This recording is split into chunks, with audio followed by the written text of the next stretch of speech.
신기한 일이 일어났습니다. 체코에서 한국 방산 대표단은 무기 대신 서로의 신뢰와 상생의 철학을 내세워 무기 협상에 임했다는 것입니다.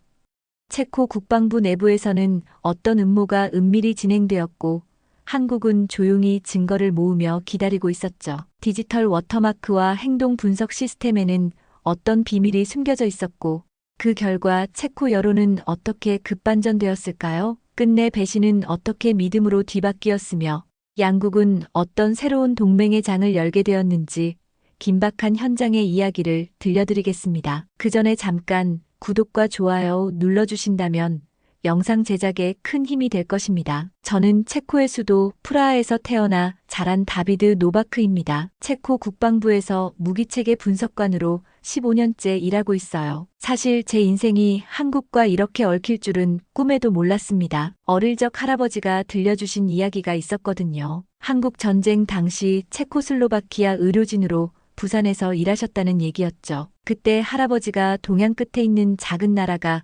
언젠가 세계를 놀라게 할 거야라고 하셨는데 그땐 그냥 나이가 많은 할아버지의 헛소리려니 했습니다. 그런데 지금 생각해보니 할아버지 말씀이 예언이었나 봅니다. 2025년 3월 15일 제 인생이 바뀌기 시작한 그날을 잊을 수가 없어요. 프라하 공항 도착 로비에서 한국 방산 대표단을 기다리고 있었는데 솔직히 말하면 짜증이 났습니다. 또 다른 무기장사들이 와서 허풍을 떨 거라는 생각뿐이었거든요. 특히 한국제라니 독일제나 미국제에 비하면 그냥 싸구려 아니겠어요? 그런데 이상했습니다. 공항 전광판에 인천발 항공편 도착이 표시됐는데 나타난 사람들이 제가 예상한 것과 완전히 달랐어요. 보통 무기업체 사람들은 비싼 정장에 롤렉스 시계, 루이비통 가방을 들고 나타나죠. 그런데 이 사람들은 검소한 회색 정장에 평범한 서류 가방을 들고 있었습니다. 혹시 다비드 노바크 씨이신가요? 뒤에서 누군가 제 이름을 불렀습니다. 돌아보니 50대 중반쯤 돼 보이는 한국인이 정중하게 고개를 숙이고 있었어요. 저는 한국방위사업청 김재현 팀장입니다. 멀리까지 마중 나와주셔서 감사합니다. 명함을 받는 순간 깜짝 놀랐습니다. 명함이 두껍고 고급스러운 게 아니라 재생지로 만든 소박한 것이었거든요. 그리고 김재현 팀장은 제가 명함을 받을 때까지 고개를 들지 않았어요. 이건 뭔가 다르다는 직감이 들었습니다. 공항에서 시내로 향하는 택시 안에서 더 큰 충격을 받았습니다. 다비드 씨, 혹시 저희가 왜 체코에 왔는지 아시나요? 글쎄요, K9 자주포나 FA50을 팔러 오신 거 아닌가요?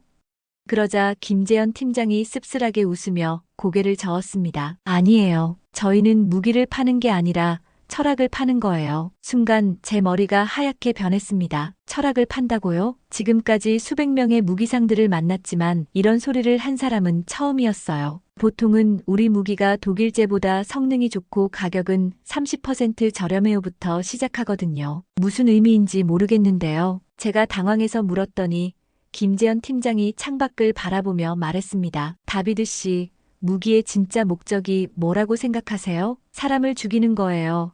아니면 사람을 살리는 거예요? 이 질문에 저는 할 말을 잃었습니다. 15년 동안 무기 분석관으로 일하면서 이런 철학적 질문을 받아본 적이 없었거든요. 그냥 성능이 좋고 가격이 저렴하면 그만이었는데 말이죠. 저희 한국은 지난 70년 동안 분단 국가로 살아왔습니다. 매일 전쟁의 위험과 함께 살아왔어요. 그 과정에서 깨달은 게 있어요. 진짜 안보는 무기의 성능에서 나오는 게 아니라 믿음에서 나온다는 거죠. 택시 안이 조용해졌습니다. 한국에서 온 다른 기술진들도 고개를 끄덕이고 있었어요. 이들의 표정에서 뭔가 진정성 같은 걸 느꼈습니다. 그런데 동시에 의심도 들었어요. 이게 정말 진심일까? 아니면 새로운 영업 기법일까? 호텔에 도착해서 더 놀랐습니다. 보통 외국 무기업체들은 최고급 호텔에 투숙하고 화려한 만찬을 준비하거든요. 그런데 이들은 3성급 호텔에 머물면서 소박한 체코 전통 음식점을 예약해 놓았더군요. 저녁 식사 자리에서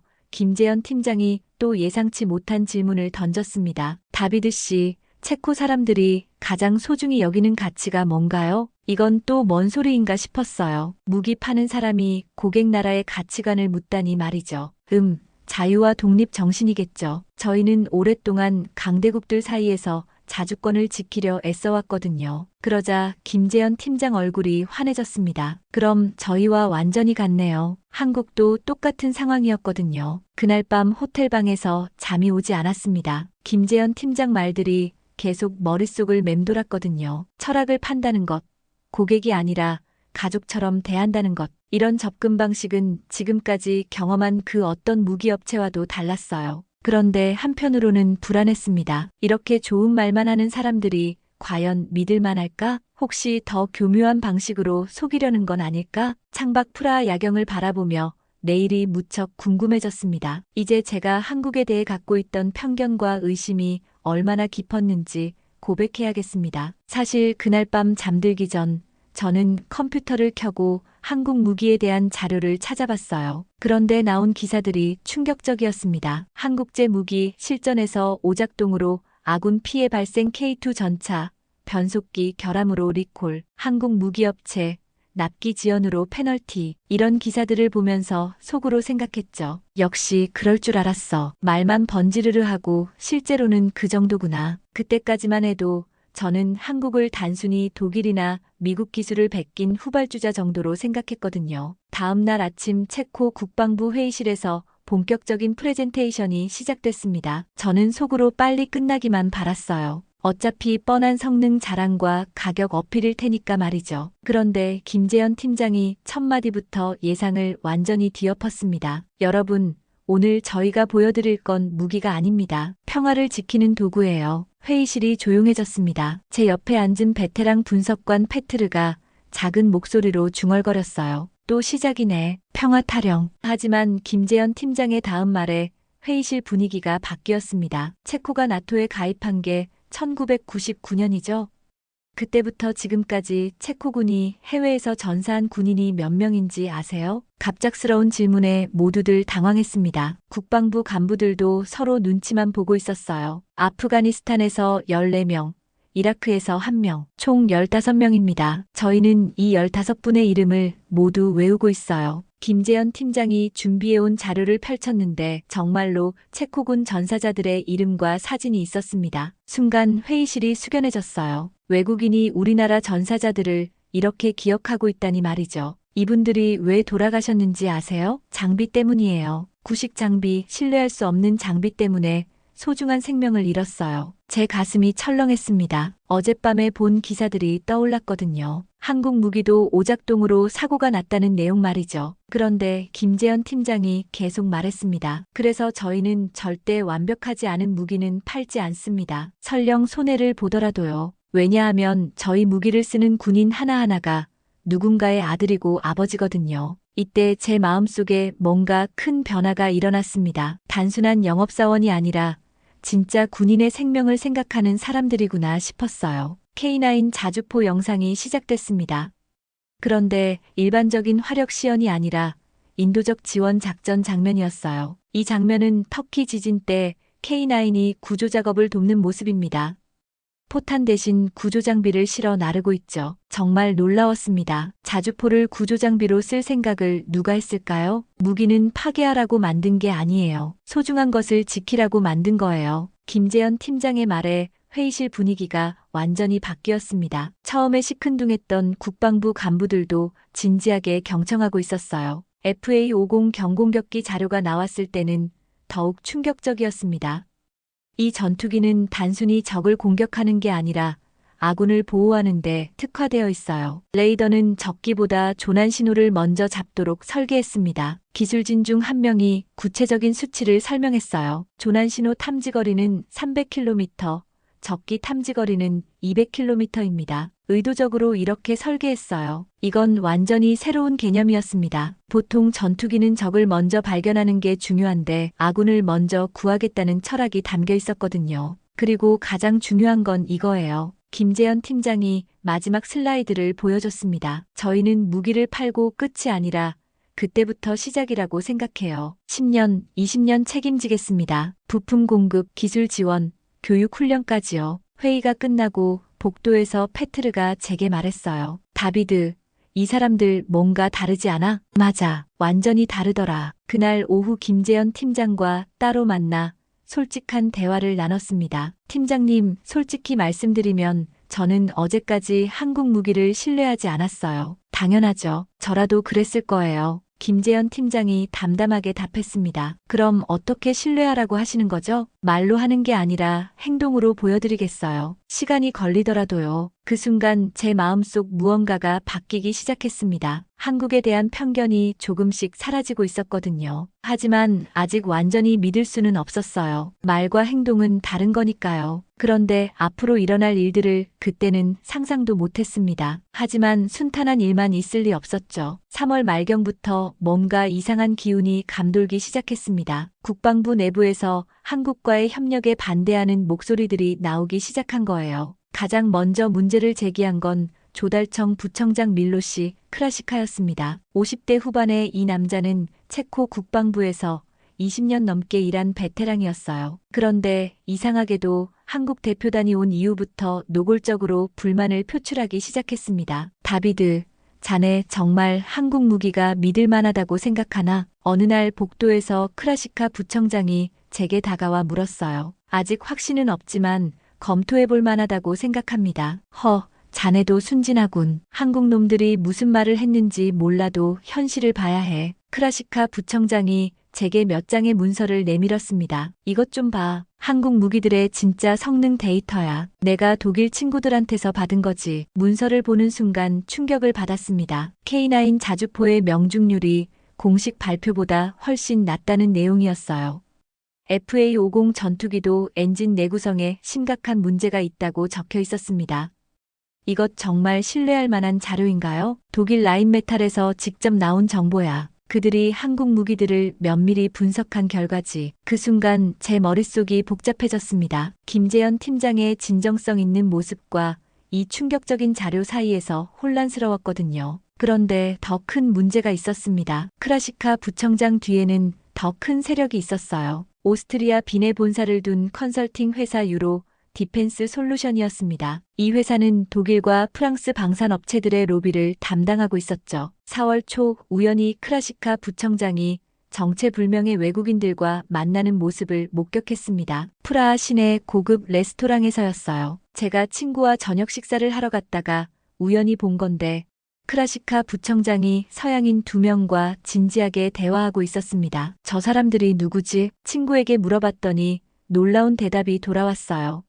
저 사람들 유로 디펜스 솔루션 사람들이야. 요즘 프라하에 자주 와. 이상했습니다. 왜 체코 국방부 부청장이 외국 컨설팅 회사 사람들과 비밀스럽게 만나는 걸까요? 며칠 후 더 충격적인 일이 벌어졌습니다. 제 컴퓨터에서 한국 관련 기밀 자료들이 무단으로 복사된 흔적을 발견한 거예요. 시스템 로그를 확인해 보니 제가 자리를 비운 점심시간에 누군가 제 컴퓨터에 접근했더군요. 이건 명백한 기밀 유출 시도잖아. 저는 즉시 상급자에게 보고했습니다. 하지만 돌아온 답변은 실망스러웠어요. 다비드, 좀 예민하게 반응하는 것 같은데 그냥 실수일 수도 있잖아. 실수요? 기밀 자료가 복사된 게 실수라고요? 입증할 수 있나? 누가 했는지 확실해? 결국 흐지부지 됐습니다. 하지만 저는 확신했어요. 누군가 의도적으로 한국 관련 정보를 빼내려 한다는 걸 말이죠. 그 무렵 크라시카 부청장의 압박이 더욱 거세졌습니다. 다비드,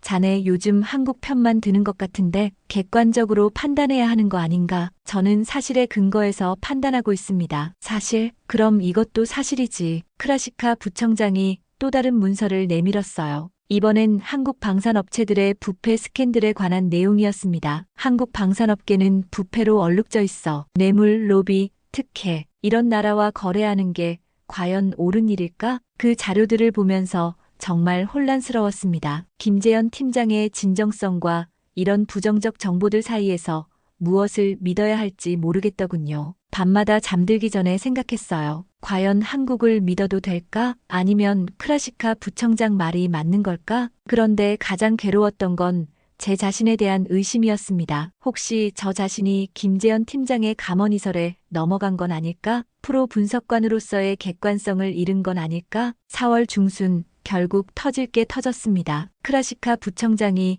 국방장관에게 정식으로 한국과의 협력 중단을 건의한 거예요. 한국 무기의 신뢰성에 심각한 의문이 제기되고 있습니다. 섣부른 결정은 국가 안보에 위험할 수 있어요. 회의실에서 크라시카 부청장의 발표를 들으면서 제 가슴이 답답했습니다. 그가 제시한 자료들은 논리적이고 설득력 있어 보였거든요. 다비드 분석관은 어떻게 생각하나? 국방장관이 제게 의견을 물었어요. 그 순간 모든 시선이 저에게 집중됐습니다. 제 대답에 따라 한국과의 협력 여부가 결정될 수도 있는 상황이었죠. 저는 좀 더 신중하게 검토해봐야 할 것 같습니다. 결국 저는 애매한 대답으로 넘어갔어요. 그때만 해도 무엇이 진실인지 확신할 수 없었거든요. 회의가 끝나고 사무실로 돌아오는 길에 제 휴대폰이 울렸습니다. 다비드 씨, 김재현입니다. 혹시 시간 되시면 만날 수 있을까요? 중요한 얘기가 있어서요. 과연 김재현 팀장은 무슨 얘기를 하려는 걸까요? 그리고 정말로 한국을 믿어도 되는 걸까요? 김재현 팀장과의 만남은 프라하 구시가지 외곽의 조용한 카페에서 이루어졌습니다. 4월 20일 저녁 7시 제가 도착했을 때 김재현 팀장은 이미 구석 자리에 앉아 있었어요. 그런데 그의 표정이 평소와 달리 심각했습니다. 다비드 씨, 와주셔서 고마워요. 사실 말씀드리고 싶은 게 있어서 연락했습니다. 김재현 팀장이 조심스럽게 입을 열었어요. 혹시 최근에 이상한 자료를 받아보신 적 있나요? 저희 한국 무기에 대한 부정적인 내용 말이에요. 순간 제가 깜짝 놀랐습니다. 어떻게 알았을까요?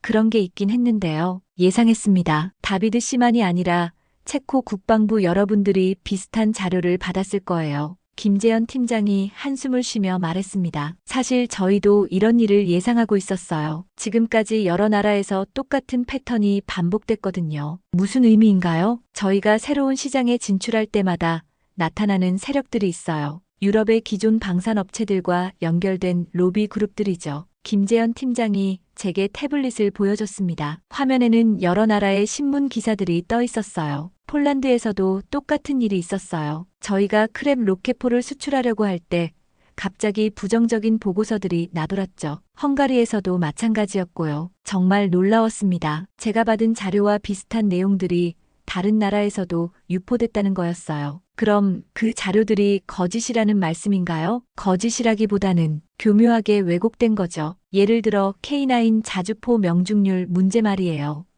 김재현 팀장이 구체적으로 설명해줬습니다. 그 자료에서 말하는 명중률은 영하 40도 극한 상황에서 테스트한 결과예요. 일반적인 작전 환경이 아니라요. 마치 겨울 올림픽 선수를 사막에서 뛰게 하고 기록이 나쁘다고 하는 것과 같아요. 그럼 실제 성능은 어떤가요? 저희가 직접 보여드리겠습니다. 말로 하는 게 아니라 실제로요. 그때 김재현 팀장이 예상치 못한 제안을 했어요. 다비드 씨, 한국에 오실 의향 있으세요? 저희 시설을 직접 보시고 테스트도 참관하세요. 한국에 가자고요? 네, 의심이 드시는 건 당연해요. 그럼 직접 확인하시면 되죠. 하지만 저는 망설였습니다. 과연 한국까지 가서 확인할 필요가 있을까? 혹시 더 교묘한 속임수가 기다리고 있는 건 아닐까? 며칠 후 더 충격적인 사실을 알게 됐습니다. 크라시카 부청장이 제공한 자료들의 출처를 추적해봤더니 모두 같은 곳에서 나온 거였어요. 바로 유로 디펜스 솔루션이었습니다. 그리고 이 회사의 실체를 파악하면서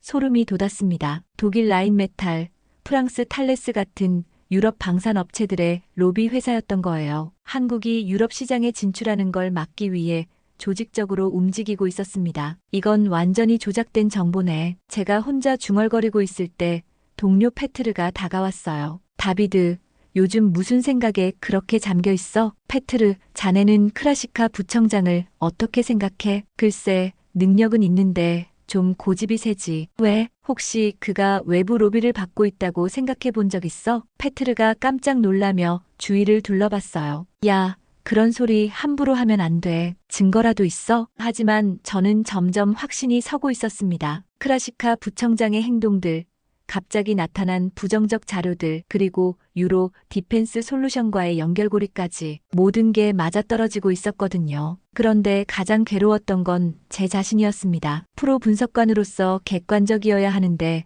감정이 개입되고 있는 것 같았어요. 한국에 대한 호감이 판단을 흐리는 건 아닐까? 4월 말 결정적인 순간이 왔습니다. 국방장관이 한국과의 협력 여부를 최종 결정하기 위한 회의를 소집한 거예요. 이 회의에서 제 의견이 중요한 역할을 할 것 같았습니다. 회의 전날 밤 저는 모든 자료를 다시 검토했어요. 크라시카 부청장이 제공한 자료들, 김재현 팀장의 설명들, 그리고 제가 독자적으로 수집한 정보들까지요. 그런데 검토하면 할수록 한 가지 사실이 명확해졌습니다. 한국에 대한 부정적 정보들은 대부분 편향되거나 과장된 것들이었어요. 반면 한국 측의 설명은 구체적이고 검증 가능한 내용들이었습니다. 그럼 내가 지금까지 무엇을 의심하고 있었던 거지? 그때 문득 김재현 팀장이 했던 말이 떠올랐어요. 다비드 씨, 저희는 말로 하는 게 아니라 행동으로 보여드리겠어요. 과연 한국은 정말로 행동으로 보여줄 수 있을까요? 아니면 제가 또 다른 속임수에 넘어가는 걸까요?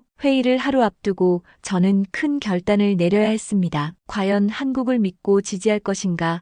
아니면 안전한 길을 택할 것인가? 그날 밤 잠들기 전까지도 답을 찾지 못했습니다. 하지만 마음 한구석에서는 이미 답이 정해져 있는 것 같았어요. 5월 3일 운명적인 회의 당일이 밝았습니다. 하지만 제가 예상했던 격렬한 토론은 일어나지 않았어요. 오히려 묘한 침묵이 회의실을 지배했습니다. 한국 측에서는 아무런 반박도 해명도 하지 않았거든요. 김재현 팀장은 회의 시작 전 저에게 조용히 말했습니다. 다비드 씨, 저희는 오늘 아무 말도 하지 않을 거예요. 그냥 듣기만 할 겁니다. 왜요? 반박하지 않으시면 오해가 더 커질 텐데요. 진실은 시간이 증명해 줄 거예요. 성급한 변명보다는 묵묵히 기다리는 게 낫다고 생각해요. 이 말을 듣는 순간 제가 소름이 돋았습니다. 이런 여유와 침착함은 어디서 나오는 걸까요? 죄가 있다면 이렇게 당당할 수 있을까? 회의가 시작되자 크라시카 부청장이 준비해온 자료들을 일방적으로 발표했습니다. 한국 무기의 결함, 성능 과장, 부패 의혹 등등 거의 30분 동안 쏟아낸 내용들이었어요. 이런 상황에서 성급하게 한국과 계약을 체결하는 것은 국가적 손실입니다. 크라시카 부청장의 결론이었죠. 그런데 이상했습니다. 한국 측 어느 누구도 반박하지 않았어요. 김재현 팀장은 차분하게 메모만 하고 있었습니다. 국방장관이 한국 측에 해명 기회를 줬을 때도 마찬가지였어요. 저희는 오늘 아무 말씀도 드리지 않겠습니다. 대신 행동으로 보여드리겠어요. 김재현 팀장의 짧은 답변이 전부였습니다. 회의실이 어수선해졌어요. 이런 반응은 아무도 예상하지 못했거든요. 그럼 언제 어떻게 보여주실 건가요? 국방장관이 물었습니다. 이미 준비하고 있습니다. 일주일만 시간을 주세요. 일주일? 대체 무엇을 준비하고 있다는 걸까요? 회의가 끝난 후 저는 김재현 팀장을 따로 만났습니다. 팀장님, 정말 괜찮으신 거예요? 아무 해명도 안 하시면. 다비드 씨, 억울함을 말로 풀려고 하면 오히려 더 의심받아요. 차라리 사실로 증명하는 게 낫죠. 무슨 사실을 어떻게 증명하시려고요? 김재현 팀장이 신비한 미소를 지으며 말했습니다. 곧 보시게 될 거예요. 그 다음 며칠 동안 정말 이상한 일들이 벌어졌습니다. 한국 측에서 아무런 공식적인 활동을 하지 않는 것 같았는데 뒤에서는 뭔가가 조용히 진행되고 있었어요. 첫 번째 신호는 5월 6일에 왔습니다. 독일 라인메탈 본사에서 갑자기 체코와의 협력 관련 일부 정보에 오류가 있었다는 정정 보도자료를 냈거든요. K9 자주포 성능 분석 자료 중 일부가 잘못 해석되었음을 인정한다는 내용이었어요. 이게 무슨 일인가 싶어서 크라시카 부청장에게 물어봤습니다. 부청장님, 이거 어떻게 된 일인가요? 글쎄, 잘 모르겠네. 독일 쪽에서 갑자기 그런 얘기를 하더군. 크라시카 부청장의 표정이 어둡게 변했어요. 뭔가 계획에 차질이 생긴 것 같았습니다. 두 번째 충격은 5월 7일에 왔습니다. 유로 디펜스 솔루션의 체코 지사장이 갑자기 사임했다는 소식이었어요. 그것도 개인적인 사정을 이유로 말이죠. 그런데 더 놀라운 건 그 다음이었습니다. 5월 8일 폴란드 국방부에서 공식 발표를 했어요. 한국 K9 자주포의 실전 성능이 예상보다 우수하다. 추가 도입을 검토 중이다. 이게 끝이 아니었습니다. 노르웨이, 핀란드에서도 비슷한 발표들이 연달아 나왔어요. 마치 조율된 것처럼 말이죠. 이게 어떻게 된 일이지? 저는 혼란스러웠습니다. 불과 일주일 전까지만 해도 한국 무기에 대한 부정적 여론이 지배적이었는데 갑자기 분위기가 180도 바뀐 거예요. 5월 9일 김재현 팀장이 저를 다시 불렀습니다. 다비드 씨, 약속드린 일주일이 다 되어갑니다. 내일 특별한 걸 보여드릴게요. 뭘 보여주시려고요? 실시간 테스트예요. K9 자주포와 파이에이오 전투기의 실제 성능을 라이브로 보여드릴 겁니다. 다음 날 국방부 대회의실에 대형 스크린이 설치됐습니다. 한국에서 위성으로 연결된 실시간 영상이었어요. 지금 보시는 곳은 한국 강원도 포천 사격장입니다. 김재현 팀장이 설명을 시작했어요. 오늘 테스트는 크라시카 부청장님이 제기하신 모든 의문사항들을 검증하기 위한 거예요. 스크린에 K9 자주포가 나타났습니다. 그리고 놀랍게도 크라시카 부청장이 문제 삼았던 바로 그 조건들로 테스트가 진행됐어요. 영하 30도 환경, 강풍, 심지어 비까지 내리는 상황에서 말이죠. 결과는 충격적이었습니다. 명중률이 크라시카 부청장 자료보다 훨씬 높았어요. 이건 어떻게 된 거죠? 회의실이 술렁거렸습니다. FA-50 전투기 테스트도 마찬가지였어요. 엔진 내구성 문제라던 것들이 모두 기우였다는 게 실시간으로 증명됐습니다. 그때 김재현 팀장이 폭탄 선언을 했어요. 사실 저희는 지난 일주일 동안 여러분께 유포된 잘못된 정보들의 출처를 추적했습니다. 스크린에 복잡한 네트워크 도표가 나타났어요. 유로 디펜스 솔루션을 중심으로 한 정보 조작 루트였습니다. 이 모든 부정적 정보들은 조직적으로 제작되어 유포된 것들입니다. 회의실이 조용해졌어요. 크라시카 부청장의 얼굴이 새하얗게 변했습니다. 그 순간 저는 깨달았습니다. 한국이 지난 일주일 동안 침묵했던 이유를요. 그들은 말로 변명하는 대신 치밀하게 증거를 수집하고 진실을 준비하고 있었던 거예요. 이게 바로 김재현 팀장이 말했던 행동으로 보여드리겠다는 의미였습니다. 그 순간 회의실 분위기가 완전히 바뀌었습니다. 크라시카 부청장이 제공했던 모든 자료들이 조작된 것으로 드러난 거예요. 하지만 진짜 놀라운 건 그 다음에 벌어진 일이었습니다. 국방장관이 직접 나서서 크라시카 부청장에게 해명을 요구했어요. 부청장, 이 상황을 어떻게 설명하시겠습니까? 크라시카 부청장은 말을 더듬거리며 변명했지만 설득력이 없었어요. 결국 그는 외부 자료를 충분히 검증하지 못했다며 사과할 수밖에 없었습니다. 그런데 김재현 팀장의 다음 행동이 저를 완전히 감동시켰어요. 장관님, 저희는 크라시카 부청장을 비난하려는 게 아닙니다. 이런 정보 조작은 저희가 여러 나라에서 겪어온 일이에요. 김재현 팀장이 오히려 크라시카 부청장을 감싸는 발언을 한 거죠. 부청장님도 피해자라고 생각합니다. 교묘하게 조작된 자료에 속으신 거니까요. 이 말을 듣는 순간 회의실 분위기가 또 한 번 바뀌었어요. 한국인들의 관대함과 성숙함에 모두가 놀란 거죠. 5월 12일 상황이 급반전됐습니다. 체코 내무부에서 유로 디펜스 솔루션에 대한 수사를 시작했거든요. 외국 기업이 체코 정부 관리들에게 부적절한 접촉을 시도했다는 의혹 때문이었어요. 그리고 며칠 후 충격적인 사실이 드러났습니다. 크라시카 부청장이 유로 디펜스 솔루션으로부터 컨설팅 비용 명목으로 거액을 받았다는 게 밝혀진 거예요. 이런, 정말 돈을 받고 한 일이었구나. 저는 배신감과 함께 한국에 대한 미안함을 느꼈습니다. 그들이 진실을 말하고 있었는데도 의심했던 제 자신이 부끄러웠거든요. 하지만 더 놀라운 건 체코군 실무진들의 반응이었어요. 한국과의 협력을 적극 지지하는 목소리가 급속히 퍼져나가기 시작한 겁니다. 다비드, 한국 사람들 정말 대단하지 않아? 동료 페트르가 감탄하며 말했어요. 저런 공격을 받고도 침착하게 사실로 반박하다니. 보통 사람들은 감정적으로 대응하기 마련인데 말이야. 맞는 말이었어요. 한국인들의 대응 방식은 정말 인상적이었습니다. 격정적인 반박 대신 차분한 증명을, 감정적인 대응 대신 논리적인 해결책을 제시했거든요. 5월 15일 더욱 극적인 일이 벌어졌습니다. 김재현 팀장이 갑자기 한국으로 긴급 귀국한다는 소식이 전해진 거예요. 무슨 일인가요? 제가 공항까지 배웅을 나가서 물었습니다. 본사에서 부르더군요. 사실 체코 프로젝트를 중단하라는 지시예요. 중단이요? 왜요? 여러 이유가 있겠지만 아마 이번 일로 인한 부작용을 우려하는 것 같아요. 그 순간 제 가슴이 철렁했습니다. 이제 막 진실이 밝혀졌는데 한국이 포기한다는 건가요? 하지만 저는 포기하지 않을 거예요. 김재현 팀장이 제 손을 꽉 잡으며 말했습니다. 본사를 설득해서라도 다시 돌아오겠어요. 체코는 저희에게 너무 소중한 파트너거든요. 공항에서 김재현 팀장을 떠나보내며 저는 복잡한 심경이었어요. 과연 그가 다시 돌아올 수 있을까? 그런데 놀라운 일이 일어났습니다. 김재현 팀장이 떠난 후 체코 국방부 내에서 자발적으로 한국 지지 여론이 확산되기 시작한 거예요. 한국 없이는 안 된다. 이런 신뢰할 만한 파트너를 놓칠 수는 없다. 군 간부들 사이에서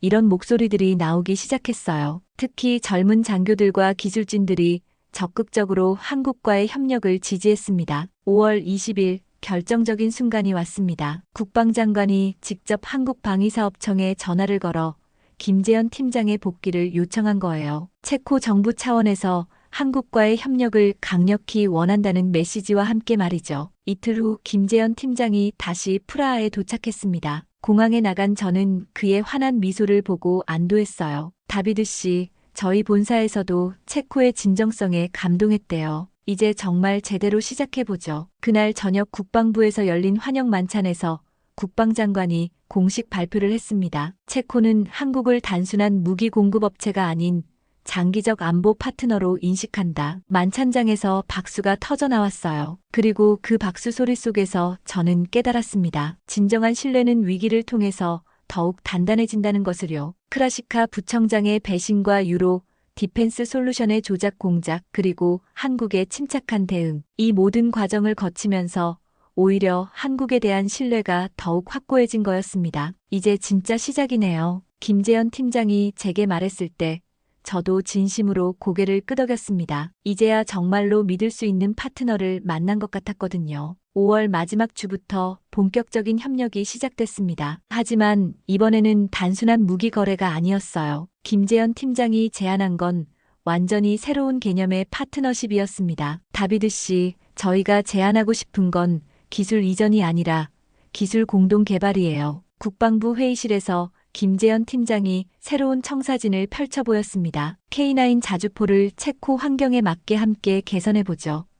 유럽형 K9를 만드는 거예요. 이건 정말 혁신적인 아이디어였어요. 보통은 완성된 제품을 그대로 사가는 게 일반적인데 함께 개발하자는 제안이었거든요. 구체적으로 어떤 방식인가요? 새로 부임한 무기체계 과장 얀 호라체크가 관심을 보였습니다. 크라시카 부청장 사건 이후 새로 임명된 분이었어요. 체코 기술진들이 한국에 와서 직접 개발 과정에 참여하는 거죠. 그리고 한국 기술진들도 체코에 상주하면서 현지 요구사항을 반영해요. 김재현 팀장의 설명이 계속됐습니다. 가장 중요한 건 투명성이에요. 모든 개발 과정을 공개하고 체코 측에서 언제든 검증할 수 있게 하겠습니다. 저는 이 말을 듣고 가슴이 뛰었어요. 이전에 겪었던 불신의 상처를 완전히 치유할 수 있는 방법이라고 생각했거든요. 6월 첫째 주 정말 놀라운 일이 벌어졌습니다. 한국에서 기술진 10명이 프라하에 도착한 거예요. 그런데 이들이 가져온 건 완성된 도면이 아니라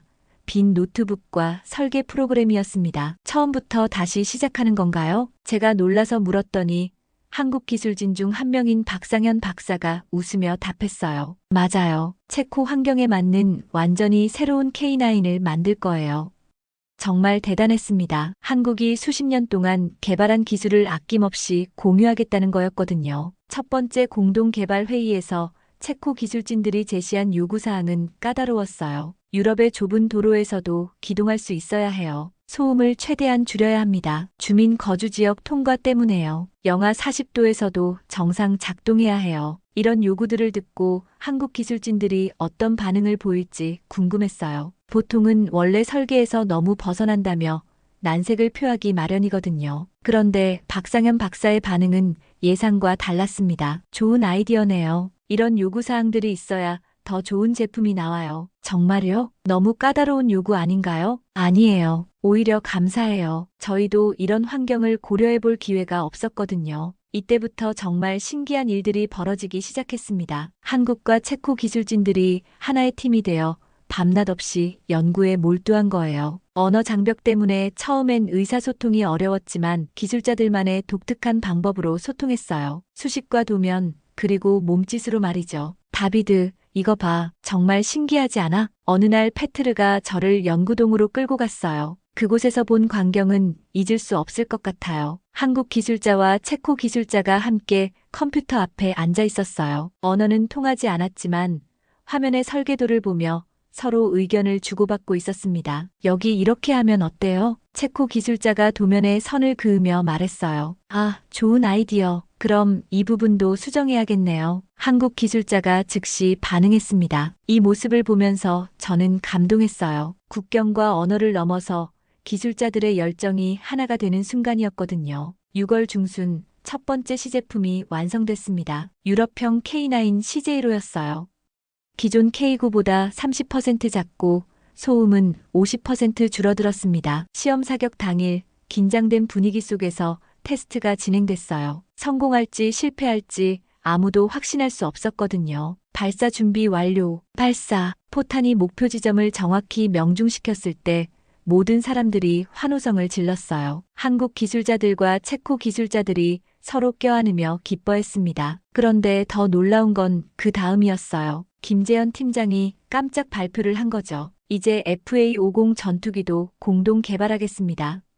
그리고 체코 청년들을 한국으로 초청해서 항공 기술을 가르치겠어요. 정말요? 제가 깜짝 놀라서 물었습니다. 네, 체코 젊은이들이 한국에서 최신 항공 기술을 배우고 돌아와서 체코 항공산업 발전에 기여하면 좋겠어요. 이건 단순한 무기 거래를 완전히 넘어선 수준이었어요. 교육과 기술 전수까지 포함된 종합적인 협력이었거든요. 7월 초 한국에서 또 다른 놀라운 제안이 왔습니다. 체코 대학교들과 한국 대학교들 간의 교환 프로그램을 만들고 싶어요. 방산 기술뿐만 아니라 IT, 자동차, 바이오 분야까지 확대해서요. 이제는 방산을 넘어서 전 분야로 협력이 확산되는 거였어요. 정말 상상도 못한 발전이었습니다. 그해 여름 저는 처음으로 한국을 방문할 기회를 얻었어요. 서울에 도착했을 때의 감동을 어떻게 표현해야 할까요? 할아버지가 70년 전에 다녀간 그 나라가 이렇게 발전했다니, 그리고 그 나라 사람들이 체코를 진정한 파트너로 여기고 있다니. 인천공항에서 김재현 팀장이 마중 나왔을 때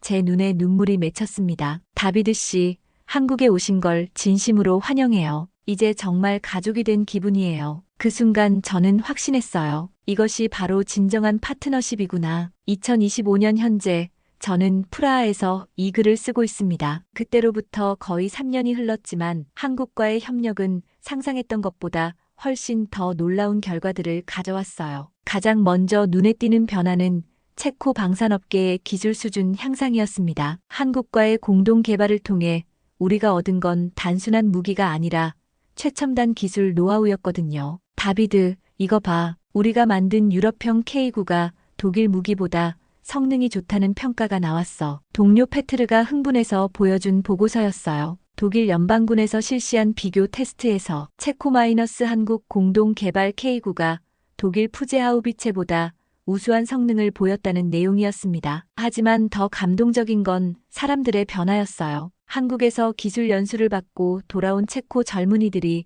완전히 달라져 있었거든요. 선생님, 한국에서 배운 건 기술만이 아니었어요. 체코 공과대학 졸업생인 마르틴 노보트니가 제게 말했습니다. 한국 사람들의 일하는 방식, 서로를 대하는 태도, 그리고 미래를 바라보는 시각까지 배웠어요. 마르틴은 한국에서 6개월 동안 연수를 받고 돌아온 후 체코 최초의 무인기 스타트업을 창업했어요. 그리고 놀랍게도 한국 기업과 합작으로 유럽형 드론을 개발하고 있었습니다. 이런 변화는 마르틴만이 아니었어요. 한국에서 연수받은 체코 청년들이 속속 귀국해서 새로운 도전을 시작했습니다. IT, 바이오, 자동차 분야까지 협력이 확산됐어요. 2024년 가을, 정말 놀라운 소식이 들려왔습니다. 폴란드, 헝가리, 슬로바키아까지 한국-체코 협력 모델을 벤치마킹하고 싶다고 나선 거예요. 다비드, 우리가 시작한 일이 동유럽 전체로 확산되고 있어. 김재현 팀장이 프라하를 재방문했을 때 감격스럽게 말했어요. 이제 한국-동유럽 방산 협력체가 만들어지고 있어요. 그 중심에 체코가 있고요. 정말 자랑스러웠습니다. 체코가 한국과 유럽을 잇는 교량 역할을 하고 있다는 게 말이에요. 하지만 가장 큰 변화는 사람들의 마음이었어요. 처음에는 한국을 아시아의 작은 나라 정도로 생각했던 체코. 사람들이 이제는 신뢰할 수 있는 형님 같은 나라로 여기고 있었거든요. 아빠, 저도 나중에 한국에 가서 공부하고 싶어요. 제 12살 딸 카타리나가 어느 날 이렇게 말했을 때 정말 놀랐어요. 왜 한국에 가고 싶은데 한국 사람들이 정말 좋은 사람들이라고 들었어요. 그리고 한국어도 배우고 싶고요. 실제로 체코에서 한국어를 배우는 사람들이 급격히 늘었어요. 프라하 대학교에 한국 학과까지 신설됐을 정도였습니다. 2024년 말 통계가 발표됐을 때 모든 사람들이 깜짝 놀랐어요. 한국 마이너스 체코 간 무역량이 30%나 증가한 거였거든요. 그것도 방산뿐만 아니라 전 분야에서 말이에요. 이제 한국은 체코의 5번째 교역국이 되었습니다. 경제부 장관이 발표할 때 저는 가슴이 벅찼어요. 3년 전만 해도 상상할 수 없었던 일이었거든요. 하지만 가장 의미 있는 변화는 따로 있었습니다. 2025년 신년 파티에서 김재현 팀장이 특별한 발표를 한 거예요. 다비드 씨, 그리고 체코 친구들, 저희가 여러분께 배운 게 정말 많아요. 저희가 뭘 가르쳐 드렸다는 건가요? 제가 의아해서 물었습니다. 신뢰의 소중함이에요. 위기를 함께 극복하는 방법이고요. 김재현 팀장이 진심 어린 표정으로 말했어요. 사실 한국도 다른 나라들과 협력할 때 늘 조심스러웠어요. 혹시 배신당하지 않을까 해서요. 그런데 체코와의 협력을 통해 진정한 파트너십이 무엇인지 배웠습니다. 그 말을 듣는 순간 제 가슴이 뭉클했어요. 한국이 체코에서 배운 것들이 있었다니요. 그래서 저희는 체코 마이너스 한국 모델을 다른 나라들과도 적용하려고 해요. 체코가 가르쳐준 방식으로요. 이제 한국은 체코에서 배운 협력 방식을 바탕으로 폴란드, 루마니아, 인도, 사우디아라비아까지 진출하고 있어요. 그리고 그 중심에는 항상 신뢰라는 가치가 있습니다. 다비드 씨, 이제 정말 가족이 된 기분이에요. 김재현 팀장이 제 어깨를 토닥이며 말했을 때 저도 진심으로 고개를 끄덕였어요. 3년 전 프라하 공항에서 처음 만났을 때 철학을 판다던 그 말이 이제야 완전히 이해됩니다. 한국이 판 건 무기가 아니라 정말로 철학이었어요. 상호 존중, 장기적 신뢰, 그리고 함께 성장하는 파트너십의 철학 말이에요. 지금도 체코와 한국의 협력은 계속 확대되고 있습니다. 내년에는 체코 젊은이들을 위한 한국 장학 프로그램이 시작되고 한국 젊은이들도 체코에서 유럽 문화를 배울 예정이에요. 그리고 무엇보다 소중한 건 이 모든 게 돈이나 이익만을 위한 게 아니라는 거예요. 진정한 우정과 신뢰를 바탕으로 하고 있다는 점입니다. 할아버지가 70년 전에 한국에 갔을 때 심었던 우정의 씨앗이 이렇게 큰 나무로 자란 것 같아요. 그리고 이 나무는 앞으로도 계속 자라서 더 많은 열매를 맺을 거라고 확신합니다. 신뢰는 거래할 수 없다는 김재현 팀장의 말이 맞았어요. 한번 쌓인 진정한 신뢰는 절대 사라지지 않을 테니까요. 그리고 그 신뢰가 바로 체코와 한국이 함께 만들어갈 미래의 가장 튼튼한 기초가 될 것입니다.